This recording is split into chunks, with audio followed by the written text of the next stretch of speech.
Dalam kitab Faidul Mukhtarah ada satu bahasan tentang al-khusyu' fi shalah. Qala al-arifuna, berkata para ahli hikmah, ahli sufi, tahsinul a'mal ahabbu ilallahi ta'ala min taktsiril a'mal. Kata para ahli hikmah, memperbaiki amalan lebih diutamakan daripada memperbanyak amalan.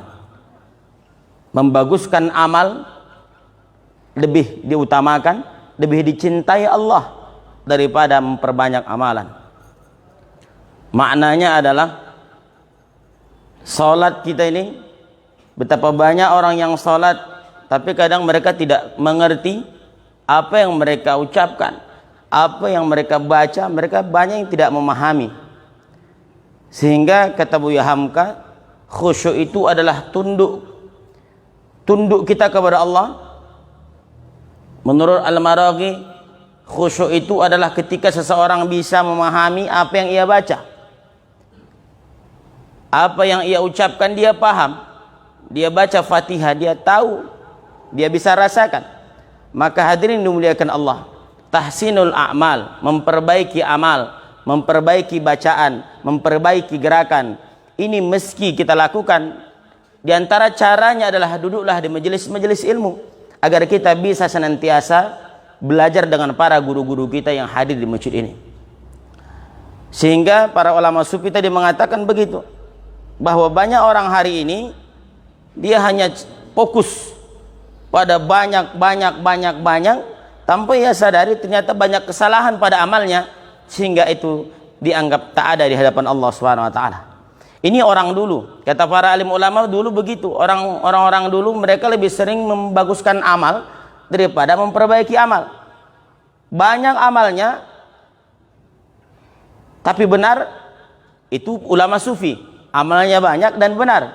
Tentu ulama-ulama yang fokus mereka pada perbaikan amal. Adapun orang-orang hari ini, mereka sudah qillatul amal sedikit, kemudian buruk pula amalnya.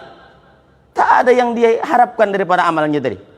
Orang dulu sedikit tapi benar. Orang sekarang kebanyakan sudah sedikit tapi hancur. Mudah-mudahan kita senantiasa bisa memperbaiki amal kita di hadapan Allah, termasuk kekhusyuan salat kita. Adapun makna khusyuk ini disebutkan oleh Al-Habib Aidrus bin Umar Al-Habsyi. Beliau menjelaskan makna inna salata tanha anil fahsya'i wal munkar. Sesungguhnya salat itu bisa mencegah perbuatan keji, kemudian perbuatan yang mungkar juga.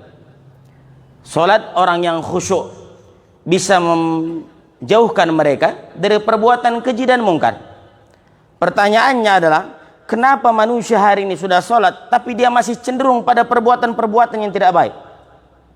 Sehingga di sini dijelaskan qauluhu as-salah, pemahaman makna as-salah dalam kalimat innas salata, di sana menggunakan alif lam as-salata, alif lam ma'rifat.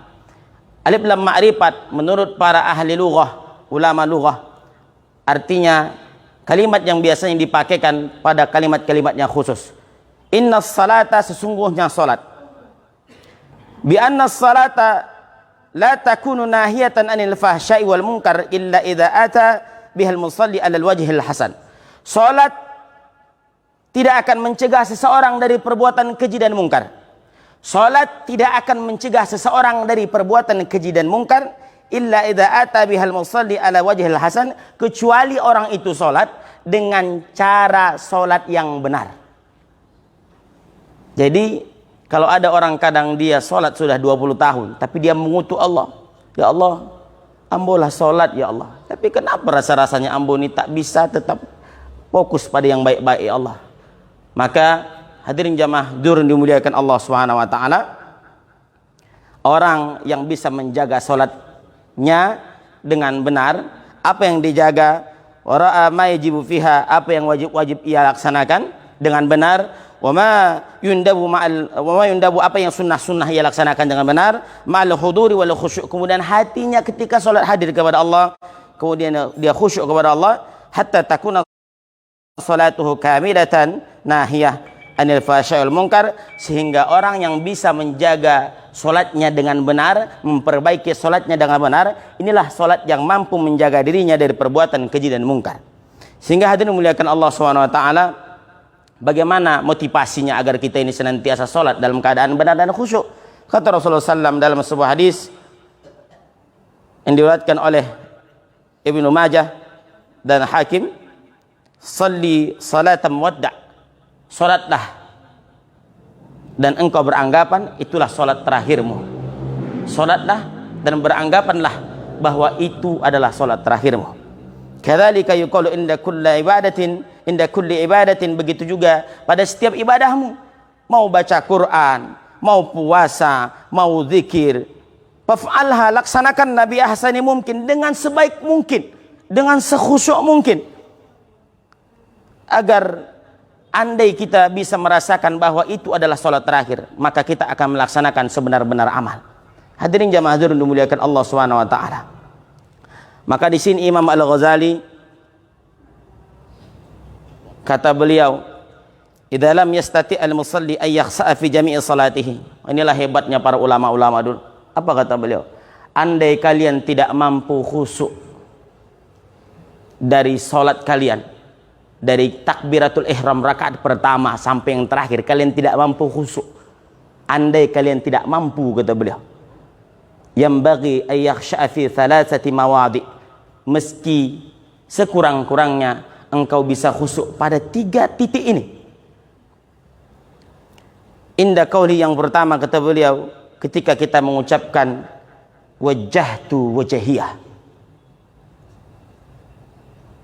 Allahu akbar kabira walhamdulillahi katsira wa subhanallahi bukratan wa asila, inni wajjahtu wajhiyah.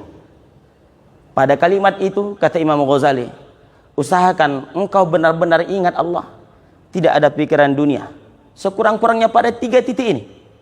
Pertama, ini wajjahtu wajhiyah, ketika mengucapkan itu, rasakanlah betul-betul engkau dilihat Allah, sehingga ada kekhusyukan dalam salat kita. Karena kita ini yakin masih sulit untuk khusyuk, maka yang ada kita senantiasa belajar khusyuk. Imam Ghazali memberikan resep khusyuk, andai belum bisa khusyuk seluruhnya dalam salat kita. Yang pertama, ketika mengucapkan kalimat wajjahtu wajhiyah. Kemudian yang kedua, ketika membaca Al-Fatihah pada kalimat iyyaka na'budu wa iyyaka nasta'in. Ketika mengucapkan kalimat itu, ketika kita baca Al-Fatihah, iyyaka na'budu wa iyyaka nasta'in, maka beranggapanlah kita sedang dilihat Allah Subhanahu wa taala pada saat itu. Adapun setelah itu mungkin pikiran kita keluar lagi, maka berusaha lagi untuk khusyuk. Begitulah cara khusyuk tadi. Maka kekhusyukan itu tidak bisa serta-merta datang dengan sendirinya. Dia mesti ada usaha yang dilakukan oleh setiap orang yang beribadah. Yang ketiga, pada kalimat assalamu alayka, pada tahiyat terakhir, assalamu alayka ayuhan nabiyyu wa rahmatullahi wa barakatuh. Kata Imam Ghazali bahwa andai engkau belum mampu khusyuk dalam salatmu, minimal pada 3 titik ini, mudah-mudahan kita sudah dianggap khusyuk oleh Allah Subhanahu wa taala. Pertama, ketika membaca inni wajjahtu wajhiyah. Kedua, ketika kita membaca iyyaka na'budu wa iyyaka nasta'in. Ketiga, ketika tahiyat assalamu alayka ayyuhan nabiyyu. Mudah-mudahan ini bisa menjadi pelajaran penting kepada kita. Hadirin muliakan Allah Subhanahu wa taala.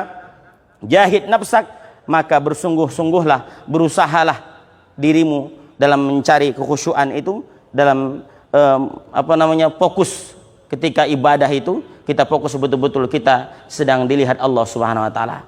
Hadirin jamaah durun dimuliakan Allah Subhanahu wa taala, mudah-mudahan ini bisa menjadi ilmu kepada kita semua, bahwa silahkan kita perbanyak amal kita dalam hidup ini, silahkan kita sholat sebanyak-banyaknya, tapi yang terpenting dalam setiap ibadah kita adalah tahsinul a'mal. Perbaikilah amalmu. Dengan apa caranya?